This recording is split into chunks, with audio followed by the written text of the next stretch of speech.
called Dirty Harry. In a specially made film, the Atomic Energy Commission assured them the fallout was quite safe. As this thriving community went about its business, youngsters on their way to school, housewives starting on the chores of the day, merchants opening their doors, the folks at home listening to the radio program. Ladies and gentlemen, we interrupt this program to bring you important news. Word has just been received from the Atomic Energy Commission that due to a change in wind direction, the residue from this morning's atomic detonation is drifting in the direction of St. George. There is no danger. 1 hour and 50 minutes later, at 11:25 a.m., the all-clear announcement was broadcast. Actually, when the invisible cloud had passed, the total amount of radiation deposited on St. George was far from hazardous.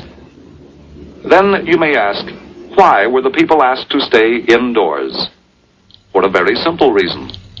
The Atomic Energy Commission doesn't take chances on safety. Sheldon Johnson believed the official reassurances.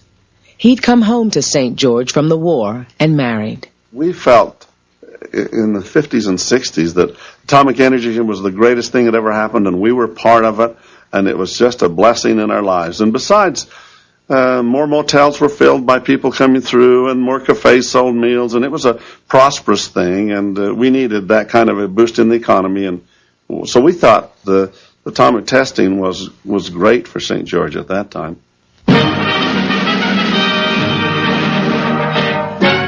The International Conference on Peaceful Uses of Atomic Energy is the first of its kind ever held.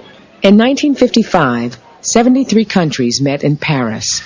World leaders pledged to move away from weapons of mass destruction and toward peaceful uses of nuclear science. The United States pledges before you, and therefore before the world, its determination to help solve the fearful atomic dilemma, to devote its entire heart and mind to find the way by which the miraculous inventiveness of man shall not be dedicated to his death, but consecrated to his life. People were promised the future could be brighter, cleaner, cheaper. They were encouraged to marvel at the atom. When did all this begin, Dad? Well, son, it's a very old story. It's so old it's hard to say when it really began. Could have been back in 1540 when Copernicus identified the Earth as a speck of dust moving in an orbit around the sun. Or it could have been in 1905 when a young German physicist arrived at a fundamental truth, that matter could be converted into energy and expressed it in the equation E equals mc squared. Somewhere in the course of these events, the dawn came up on the atomic era. It's going to have a tremendous effect on our town down there, son. Not because we have a lot of heavy industry. That doesn't matter. It'll be felt in every town in America. And it won't matter if they make ships or shoes or sealing wax. The many uses of atomic energy now and in the future will change not only the things around us, but our very way of life. You know, I don't know what I'd do without my new kitchen. Really, it saves me hours of work every day. But do you suppose that our appliances would run as well on atomic energy?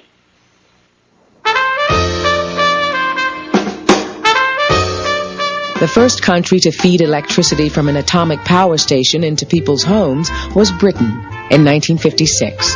For many years now, we have been aware that atomic scientists, by a series of brilliant discoveries, have brought us to the threshold of a new age. We have also known that on that threshold, mankind has reached a point of crisis. Today we are, in a sense, seeing a solution of that crisis, as this new power, which has proved itself to be such a terrifying weapon of destruction, is harnessed for the first time for the common good of our community. The Queen then moved a lever, releasing atoms. Governments were quiet about the fact that the early power stations also made plutonium for bombs. There was no slowdown in weapons research. A year after the United States built the more powerful H-bomb, the Soviets had caught up. И мы вызвали в мир кошмар ядерного оружия. Но во имя защиты социалистической революции, нашей свободы и процветания, мы в свое время до Московского договора 1963 года создали и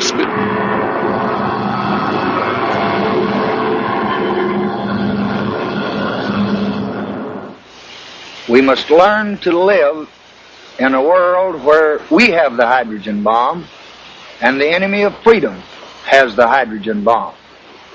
It can destroy any city. That means Fort Worth and Dallas, Houston, San Antonio, Amarillo, El Paso, yes, Johnson City. As both sides ordered more warheads, they realized that each now had the ability to destroy the other, and could in turn expect to be destroyed. Retaliation was guaranteed. This strategy was known as mutually assured destruction, MAD. In the olden days, pre-nuclear weapons, the politicians could start a war, send out young people to kill each other, and nothing would happen to them. It was a no loss, so to speak, as far as their own lives or their families or their properties. With a nuclear weapon, everybody was at risk. Both sides prepared for Armageddon. Imperialism and madmen still exist, and their adventuristic plans threaten to plunge mankind into a new world war.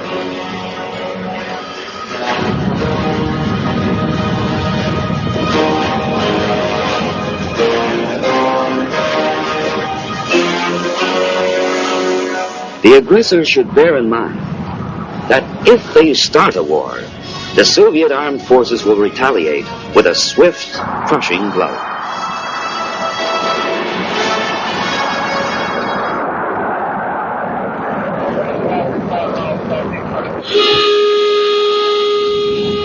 It's an effective intercontinental nuclear air force, secure as we can make it within our resources.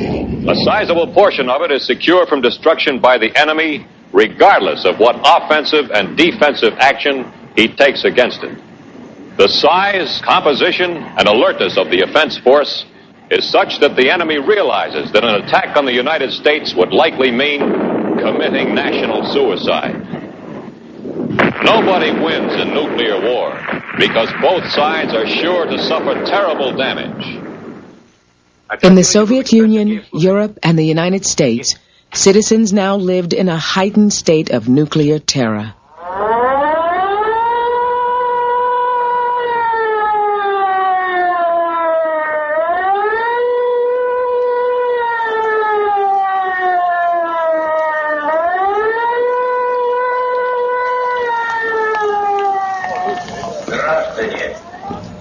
Russian bus passengers were told what to do if attacked.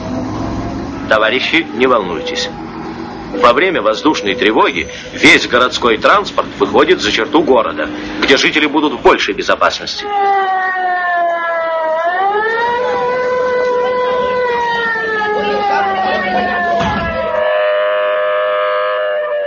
In the United States, school children were taught simple survival tips.